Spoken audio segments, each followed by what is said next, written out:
بسم اللہ الرحمن الرحیم۔ فضائل نماز میں سے ایک حدیث آپ کے سامنے رکھ رہا ہوں۔ اللہ پاک مجھے اور آپ کو اس پر عمل کرنے کی توفیق عطا فرمائے، آمین ثم آمین۔ تو شروع کرتے ہیں۔ حضور اقدس صلی اللہ علیہ وسلم کا ارشاد ہے کہ جب نماز کا وقت آتا ہے تو ایک فرشتہ اعلان کرتا ہے کہ اے آدم کی اولاد اٹھو اور جہنم کی اس آگ کو جسے تم نے گناہوں کی بدولت اپنے اوپر جلانا شروع کر دیا ہے بجھاؤ۔ چنانچہ دیندار لوگ اٹھتے ہیں، وضو کرتے ہیں، ظہر کی نماز پڑھتے ہیں، جس کی وجہ سے ان کے گناہوں کی صبح سے ظہر تک کی مغفرت کر دی جاتی ہے۔ اسی طرح پھر عصر کے وقت، پھر مغرب کے وقت، پھر عشاء کے وقت۔ ہر نماز کا وقت یہی صورت ہوتی ہے۔ عشاء کے بعد لوگ سونے میں مشغول ہو جاتے ہیں۔ اس کے بعد اندھیری میں بعض لوگ برائیوں، زناکاری، بدکاری، چوری وغیرہ کی طرف چل دیتے ہیں، اور بعض لوگ بلائیوں، نماز، وظیفہ، ذکر وغیرہ کی طرف چلنے لگتے ہیں۔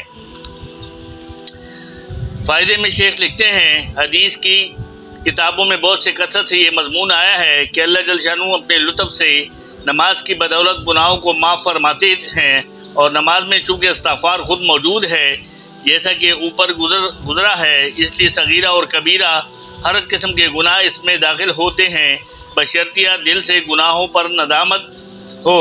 خود حق تعالی شانہ کا ارشاد ہے،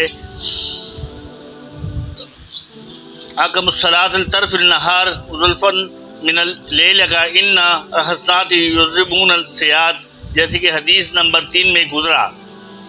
حضرت سلمان رضی اللہ تعالیٰ عنہ ایک بڑے مشہور صحابی ہیں۔ وہ فرماتے ہیں کہ جب عشاء کی نماز ہو لیتی ہے تو تمام آدمی 3 جماعتوں میں تقسیم ہو جاتے ہیں۔ ایک وہ جماعت ہے جس کے لیے ہر رات نعمت ہے اور کمائی ہے اور بلائی ہے۔ یہ وہ حضرات ہیں جو رات کی فرصت کو غنیمت سمجھتے ہیں، اور جب لوگ اپنے راحت و آرام سونے میں مشغول ہو جاتے ہیں تو یہ لوگ نماز میں مشغول ہو جاتے ہیں۔ اس کی رات ان کے لیے اجر و ثواب بن جاتی ہے۔ دوسری وہ جماعت ہے جن کے لیے رات وبال ہے، عذاب ہے۔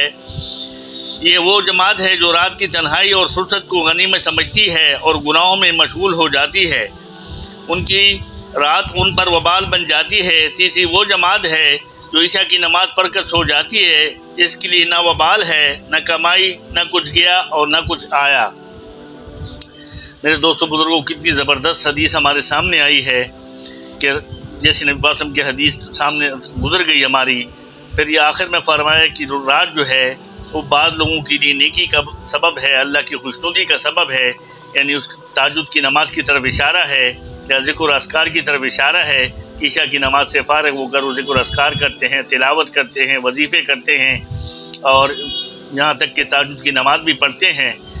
اور بعض وہ لوگ ہیں، یعنی یہ لوگ بھلائی کی طرف اپنی رات گزارتے ہیں کچھ حصہ عبادت کر کے، اور پھر سو جاتے ہیں، اور پھر صبح فجر کی نماز کے لیے اٹھتے ہیں۔